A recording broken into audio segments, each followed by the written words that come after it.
स्वागत है आप सभी का तंवर राजपूत मोटिवेशन में। और मैंने आपको समझाया है कि किस तरह से आप मार्केट में ट्रेड कर सकते हो। ट्रेड का मतलब क्या है, मैंने आपको ये बताया है कि भाई अगर आपको सच में कोई अच्छा सा स्टॉक ढूंढना है, एक अच्छा सा पैसा बनाना है, तो आपको क्या देखना चाहिए इस स्टॉक में, यही मैं आपको यहाँ पर बताने की कोशिश कर रहा हूँ। देखिए यहाँ पर आपको दिख रहा होगा जो आज का खास एक अच्छा सा मोमेंटम दिखा है, जिसने 11 से 12% का मोमेंटम दिखाया है। आज उस स्टॉक के बारे में बात करें तो NISCL का चार्ट देखिए। यहाँ से हमने पिछली बार यहाँ पर देखा था, यहाँ पर ये दिख रहा था, इस कैंडल पर ही हमने एनालिसिस किया था और मैंने आपको बताया भी था कि यहाँ से मार्केट में थोड़ा सा ऊपर जा सकता है। तो आप देखोगे आज यहाँ पर एक अच्छा सा मोमेंटम इसने दिया भी है। यहाँ से देखो, अगर मैं यहाँ पर इसका प्राइस देखूँ तो कितना 10% यानी कि बहुत होता है। यहाँ पर 277 275 अगर हम समझ ले, 275 से सीधे अगर हम बात करें इसको तो 310 के आसपास अगर समझ लो तो 35 रुपये के आसपास का यहाँ से एक मोमेंटम इसमें देखने को मिल रहा है आपको, या 30 का भी समझ लो तो एक बहुत बढ़िया मोमेंटम हो गया। यहाँ पर अगर हम बात करें तो यहाँ पर हमने इस बारे में बात की थी कि यहाँ पर मार्केट में एक स्विंग ब्रेक होकर यहाँ से एक अच्छा सा पैसा बनाया जा सकता है। तो देखो ये कहीं ना कहीं ये स्टॉक्स, अगर मार्केट आज देखो, मार्केट आज बहुत गिरा, लेकिन ये स्टॉक में फिर भी मोमेंटम एक अच्छा सा आया, आपको दिख ही रहा होगा कि अच्छा सा मोमेंटम आया। अगर इसको 5 मिनट की चार्ट पर अगर आप देखोगे तो यहाँ से आपको समझ में आएगा कि क्या मोमेंटम आया है। यहाँ से देखो, अगर हम बात करें तो यहाँ पर आपको दिख रहा होगा कि यहाँ पर ये दिख रहा होगा, यहाँ से आपको यहाँ से एक अच्छा सा मोमेंटम आता हुआ दिख रहा है। एक कैंडल, 2 कैंडल ऐसी बहुत बड़ी बड़ी बन गई। उसके बाद मार्केट थोड़ा साइडवेज हुआ। क्यों? क्योंकि यहाँ से एक ब्रेक पैटर्न बन चुका है और साइडवेज इसलिए हुआ क्योंकि मार्केट गिर रहा था, तो इसको होल्ड करना भी बहुत ज़रूरी था इसके हिसाब से। तो मैंने आपको हमेशा ही बोला है कि अगर आपको ऐसा कुछ देखना है तो आप यहाँ से 1 घंटे के चार्ट लगा के भी देख सकते हो। 1 घंटे के चार्ट में किस तरह से यहाँ से ट्रेडिंग कर सकते हो।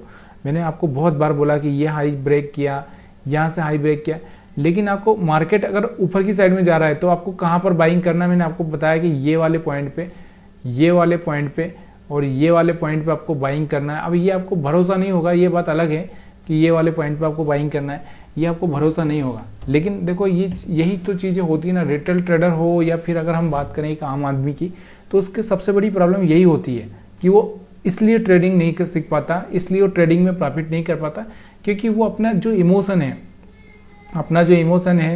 वो इमोशन है उस इमोशन को ही लेके चलता है। वो यहाँ पर टेक्निकली बातें नहीं कर पाता, टेक्निकली नहीं रह पाता है।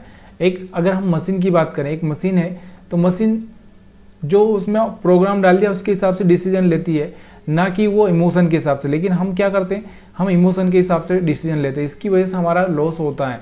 तो ये चीज़ें आपको याद रखनी चाहिए। उसके बाद में अगर हम बात करें दूसरा स्टॉक से जो मैं आपको बताता हूँ, वो भी एक अच्छा सा मोमेंटम दिया है। तो यहाँ पर इंश्योरेंस कंपनी ज़्यादा है, तो यहाँ पर जनरल इंश्योरेंस का भी है, तो उसका भी अगर हम चार्ट देख लें यहाँ पर, तो यहाँ से आपको समझ में आ ही जाएगा कि किस तरह का चार्ट था यहाँ पे। तो जनरल इंश्योरेंस की अगर हम बात करें तो जनरल, अगर हम बात करें तो इसको सीधे मैं लिख देता हूँ, तो ये वाला general insurance corporation of India, तो ये वाला देखो। यहाँ से अगर इसके चार्ट की अगर हम बात करें तो कहीं ना कहीं ये इंश्योरेंस वाले स्टॉक कभी से ही बुलिश हुए हैं, अभी से नहीं हुए, लेकिन इन पर फोकस करके रखना बहुत ज़रूरी होता है कि देखो यहाँ से मार्केट ने क्या हुआ था। अगर हम इसके बारे में अगर हम एनालिसिस करें, मैं यहाँ पर इसको दिखाऊँ आपको, तो यहाँ से थोड़ा सा मैं आपको ये दिखाना चाहता हूँ कि भाई किस तरह से आप यहाँ पर सपोर्ट रेजिस्टेंस बना सकते थे। ये वाला जब पहला मोमेंटम आया था, यहाँ पर आपको दिख रहा होगा ये वाला, तो यहाँ से पहला मोमेंटम जब 200 रुपये पे आया था इसमें, तो अभी तो ये 400 के आसपास, 450 के आसपास चल रहा है, लेकिन 200 रुपये के आसपास मोमेंटम आया था जब इसने अपना हाई ब्रेक किया था। तो यहाँ से आप कहीं इन्वेस्टमेंट कर सकते थे। अगर आपने यहाँ पर भी इन्वेस्टमेंट नहीं किया, चलो ठीक है यार, तुमने यहाँ पर इन्वेस्टमेंट नहीं किया, तो यहाँ पर आप देख सकते हो, यहाँ पर भी आप इन्वेस्टमेंट कर सकते थे। यहाँ पर नहीं किया तो यहाँ पर आप कर सकते थे, यहाँ पर। तो ये सब चीज़ें ना कहीं आपकी कमजोरी यही है भाई कि आपको इन्वेस्टमेंट नहीं करना है, आपको ये समझना नहीं है, आपको ये नहीं समझना है, तो आपको पैसा नहीं कमाना है, सिंपल सी बात है। तो ये चीज़ें सिखा रहा हूँ इसलिए मैं आपको, क्योंकि डेली चार्ट पर अगर आप ये सब चीज़ें देखने लगोगे तो कहीं ना कहीं आपको एक अच्छा सा पैसा बनाने का मौका मिल सकता है। तो यहाँ से आपको आगे होगा। उसके बाद हम भारत डायनामिक का चार्ट देखते हैं, क्योंकि भारत डायनामिक ने भी एक अच्छा सा मोमेंटम दिया है। तो भारत डायनामिक का चार्ट लगा देता हूँ मैं यहाँ से। तो भारत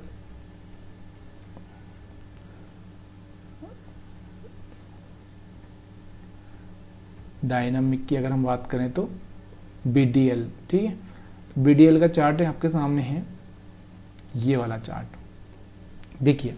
अब यहाँ पर आपको दिख रहा होगा ये BDL आपके लिए एक अच्छा सा मौका भी हो सकता है अगर आप चाहें तो, लेकिन अगर नहीं चाहें तो वो बात अलग है। देखो यहाँ से मैंने आपको फिर से मैं वही रेजिस्टेंस सपोर्ट बनाता हूँ।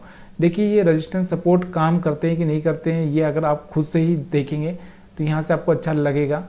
यहाँ से अगर मैं इसको भी इस तरह से ड्रा कर दूँ तो यहाँ से आपको समझ में आ जाएगा ये, ठीक है। इतना ही काफ़ी आपके लिए इसमें। तो यहाँ पर आपको समझ में आ रहा होगा। इस चार्ट को मैं आपको बड़ा करके दिखाता हूँ अभी। ये देखो यहाँ से इसने क्या किया था, देखो पहली बार इसने अपना सपोर्ट रेजिस्टेंस यहाँ से रेजिस्टेंस ब्रेक किया था, एक अच्छा सा मोमेंटम दिखाया, फिर से सपोर्ट पर आया था, फिर एक अच्छा सा मोमेंटम दिखाया। अब यहाँ से रेजिस्टेंस इसने पार कर दिया, एक यहाँ से एक अच्छा सा मौका दिखाया, फिर बार बार यहाँ से फिसल रहा था। अब इस बार इसने क्या किया, यहाँ से इसको भी पार कर दिया। यहाँ से अगर आप देखोगे तो इस रेजिस्टेंस को इसने ब्रेक कर दिया। अब देखो ये तो चीज़ें आपको याद रखनी पड़ेगी कि यहाँ का मेरे को SL रखना है और यहाँ पर इसके ऊपर मेरे को बाइंग करनी है। तो यहाँ से कितना जाएगा तो मेरे को भी नहीं पता है कितना जाएगा। अगर आपको इसका लॉन्ग टर्म का कोई चार्ट दिख जाए तो अच्छी बात है, नहीं दिख रहा है तो कोई बात नहीं। आप अभी तो यहाँ पर इसका कोई ऐसा चार्ट है ही नहीं पुराना, क्योंकि यहाँ पर पुराना कोई चार्ट है ही नहीं। तो अपने पास में यही है कि यहाँ से आप देखो मंथली भी अगर मैंने लगाया तो क्या क्या मस्त यहाँ पर आपको दिख रहा होगा, क्या मस्त तरीके से यहाँ से आपको ब्रेकआउट दिख रहा है। तो यहाँ से आपको ये समझ में आ चुका होगा। उसके बाद में अगर हम दूसरे स्टॉक्स की बात करें, ऐसा दूसरा स्टॉक्स जो आपको इसी तरह का मोमेंटम दिया है, तो टाटा टेली सर्विसेज की अगर हम बात करते हैं तो टाटा टेली सर्विसेज का अगर मैं दिखाता हूँ यहाँ पर, क्योंकि ये बहुत दिनों के बाद हम देख रहे हैं इसमें एक मोमेंटम, शायद टाटा टेली सर्विसेज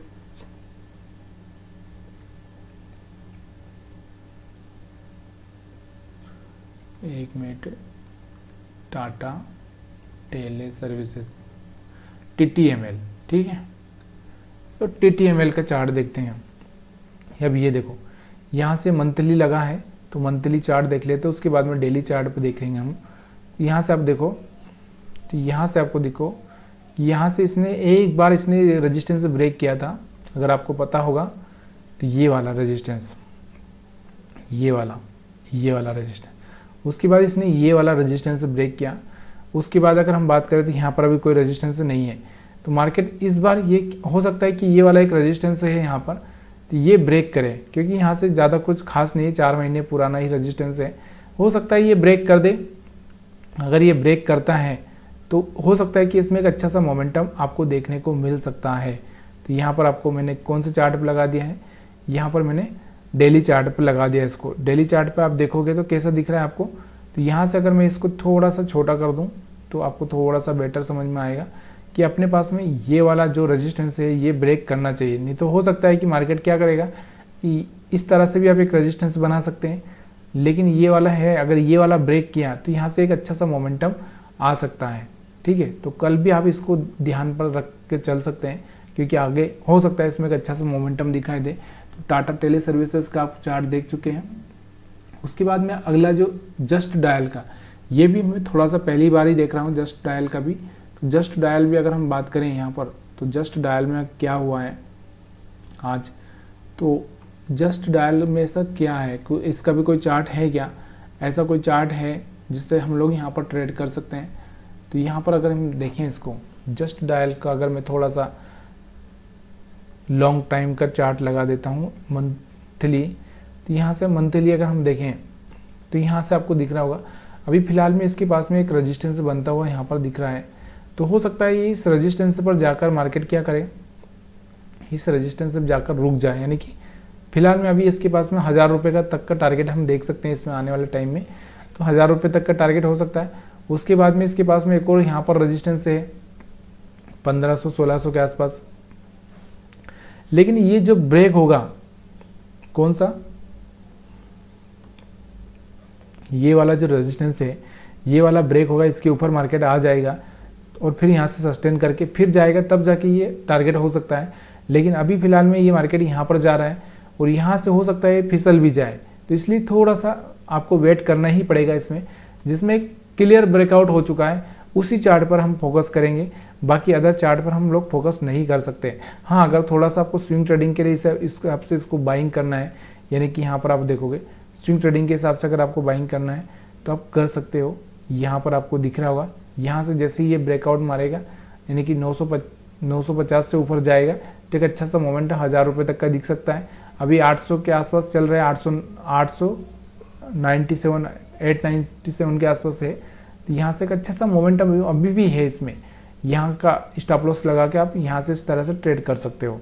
तो इसको आपको ट्रेड करना है, थोड़ा सा 1 घंटे के चार्ट पर जाना पड़ेगा, तभी जाके पॉसिबिलिटी आपको बन सकती है। अब 1 घंटे के चार्ट पर अगर हम देखेंगे तो देखिए अपने पास में ना ये जब 850 के आसपास आ जाए तब थोड़ा सा बाइंग का मौका है, तब अच्छा सा एक मोमेंटम मिल सकता है।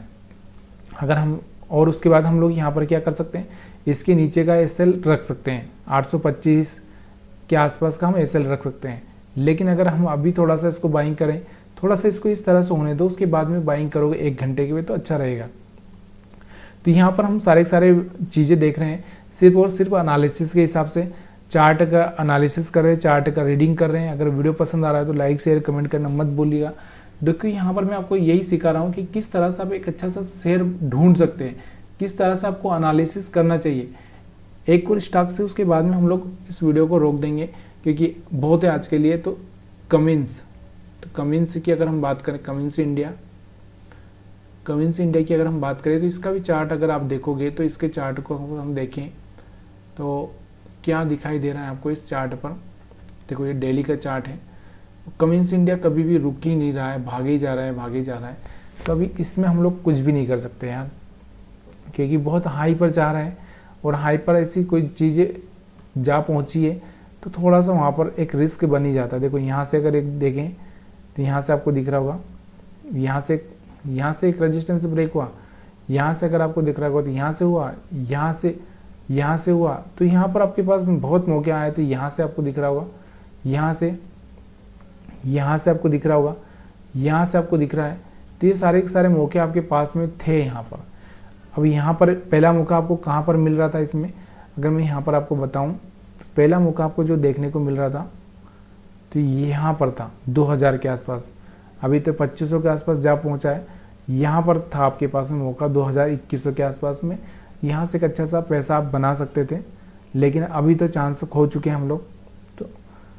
तो वेट करेंगे, अब दूसरा मौका कहीं ऐसा आएगा तब हम देखेंगे। तो वीडियो देखने के लिए आप सभी का बहुत बहुत धन्यवाद। कि आपको मेरा एनालिसिस पसंद आ रहा है, स्टॉक एनालिसिस अगर आपको पसंद आ रहा है तो प्लीज़ यार लाइक शेयर कमेंट करना मत भूलिएगा। वीडियो देखने के लिए आप सभी का बहुत बहुत धन्यवाद।